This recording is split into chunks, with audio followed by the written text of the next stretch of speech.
So with the release of Pokemon Let's Go Pikachu and Let's Go Eevee, I wanted to try to get some informative videos out there to try to help as many people out as possible with their new Kanto adventures, as this may be many of your guys' first time picking up a Pokemon game. So this got me thinking about what would have been the most helpful tips when I first started playing all those years ago. One of these definitely has to be, what are some of the harder Pokemon to evolve? Fortunately though, most Pokemon can easily be evolved without much effort, but others might take a bit more time. Whether it be not knowing what levels they evolve at, meeting a certain condition, or the method dreaded by all loners, trade evolutions. If anyone wants to help me trade my Machoke to Machamp, that'd be really helpful.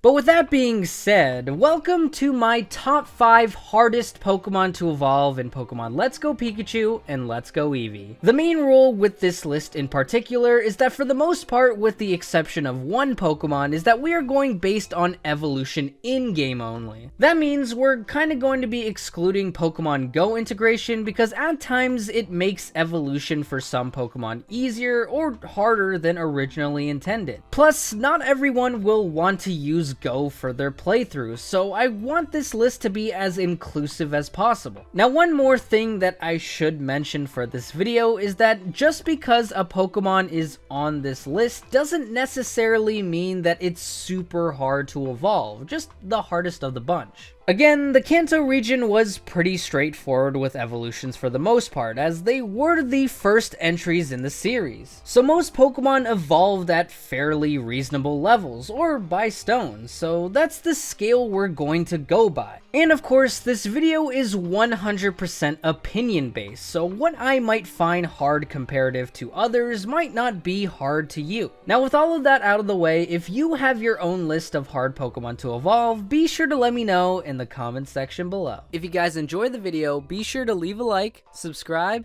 and share this video with a friend. And with that being said, let's get started.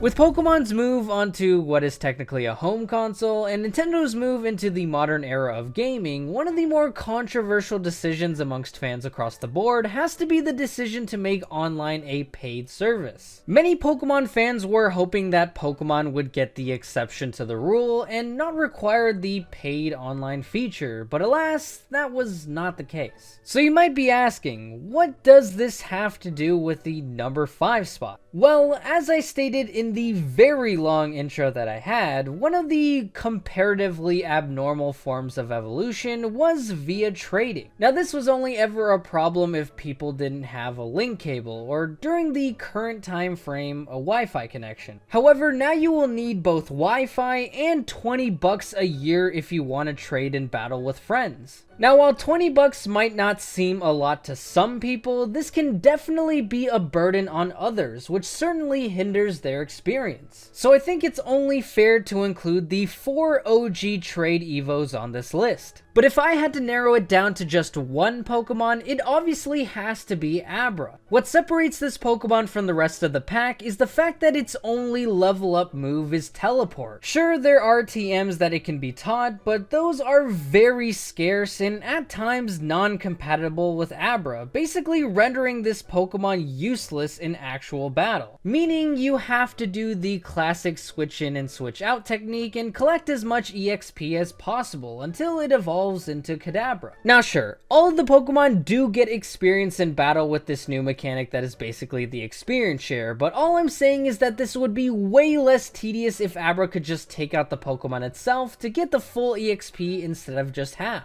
Again, this isn't that difficult, hence why it's number 5 on the list. But with you needing to pay for online services, in addition to having to go through the extra hoops to properly get the thing ready for evolution, certainly makes it the most annoying. Oh yeah, and there's also the need for friends. God, why is this a problem for me?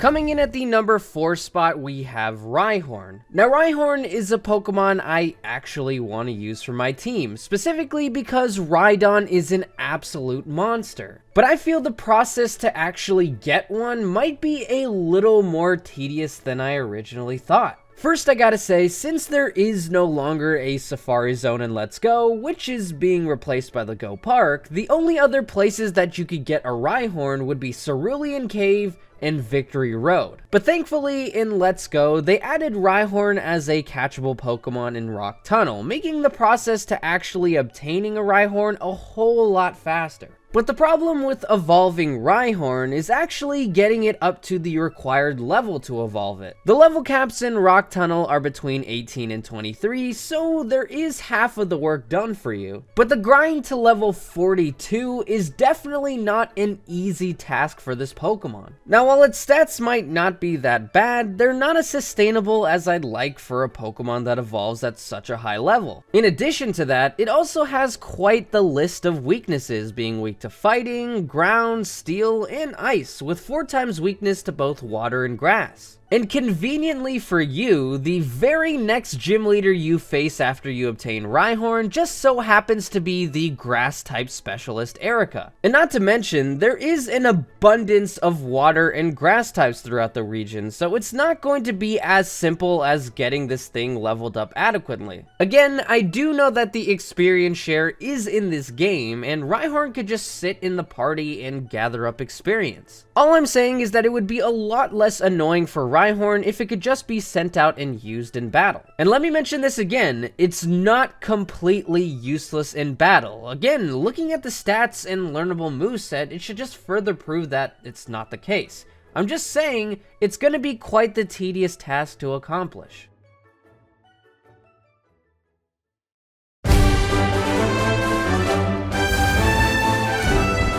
Next up on this list, we actually have a tie, as these two Pokemon are pretty much a 1-for-1 in terms of usefulness and difficulty in getting them. Those two Pokemon are both the main fossil Pokemon, Kabuto and Omanyte. Both have pretty good stats, but fairly meh move pools. But the main concern with using these Pokemon is having to wait all the way until Cinnabar Island, damn near end of the game, to get them resurrected. Now at this moment in time, I'm not sure whether they will come out of the fossil at level 5, just like the older Kanto games, or if they will be at level 15 as they were in Sun and Moon. But either way though, the situation is not good, as they both evolve at level 40, a major uphill climb for such a Pokemon. But you might think it's not so bad, as the Fire-type gym leader Blaine is right there. Surely you can knock a Pokemon or two out to get some major XP gain. Well, if we're going by those Pokemon Yellow levels, we're looking at levels between 48 and 54, so you need to start an uphill climb before you even think about attempting to take him out with either one of these things. Even giving both the benefit of the doubt and praising Omanyte's high defenses and special attack, and Kabuto's high attack and defense, they're still not amazing creatures, as moves like Aqua Jet and Rock Slide are pretty much the absolute best you're gonna get. Now, whether or not they'll keep the ability to revive the fossils at the Pewter City Museum, just like in Heart Gold and Soul Silver, is pretty much unknown, but it's likely to stay the same as it was in the original games, which is a bummer since I really like these two. But it basically just makes them Pokédex fillers at this point.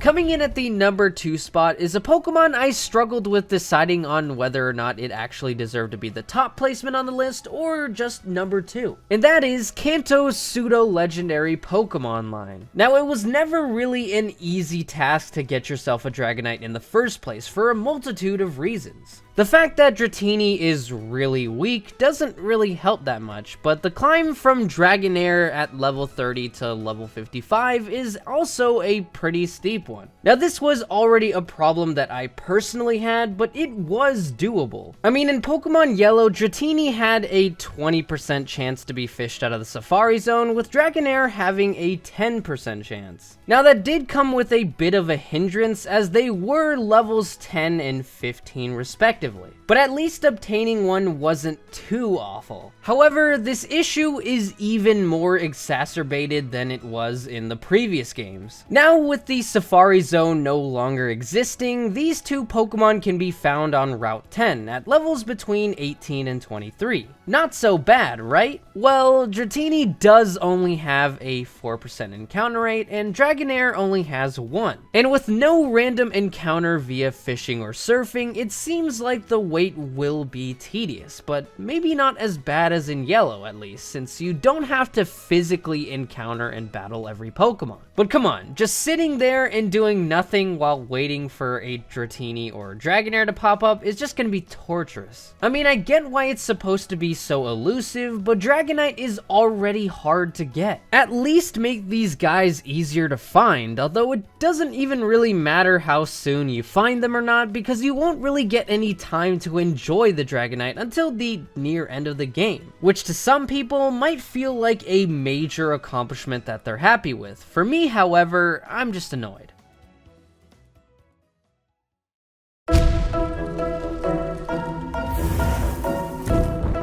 And finally, at the number 1 spot, we have the Pokemon that was just barely able to edge out the annoyance to Dragonite and be the only Pokemon that I had to bend the rules for a little. And that is none other than the brand new mythical Pokemon Meltan and Melmetal. Again, to make this list as inclusive as possible, I wanted to limit how you get the Pokemon to just being in-game, as Go integration could either make it easier or harder than originally intended. Not everyone is going to want to use Go. However, if you want to use the newest Pokemon and its evolution, you're kind of gonna have to just suck it up, as Pokemon Go is the only way to get these two fellas. Now, getting Meltan should be easy enough, as all you have to do is transfer one Pokemon from Pokemon Go to Let's Go, and you'll receive one mystery box. This box essentially works as an incense for Meltan specifically. But here's where the difficult stuff comes in. You can only get one mystery box at a time, and must wait a period of time before you're able to get another one. That's already a decent chunk of time that you have to put in to get a couple of these Meltans. However, it takes 400 Meltan candy to evolve Meltan into Melmetal. So if we assume that the mystery box works exactly like an incense, you get one Meltan every minute for 30 minutes while actually being active. The best case scenario for getting Meltan as fast as possible would be using the full time on 2 mystery boxes. And that's assuming that you are using a pineapple berry on every single catch, sending the extra Meltan to Willow for more candy, and that you're able to catch each Meltan within 1 minute. So even with that unlikely scenario in mind, you're still needing at least an hour of physical activity, which isn't including the undisclosed wait time for getting new mystery boxes. So it's more likely that you'll be spending hours of your time, and some of them physically active, just to get your hands on this thing. I actually find it pretty awesome that this is what needs to be done in order to get a Melmetal, although I'm not super excited about having to get out of the house. And who goes outside nowadays anyways? Like, the sun? Bro, I'm allergic to that. It's super unique and a good move on Game Freak's part to promote both Go and Let's Go.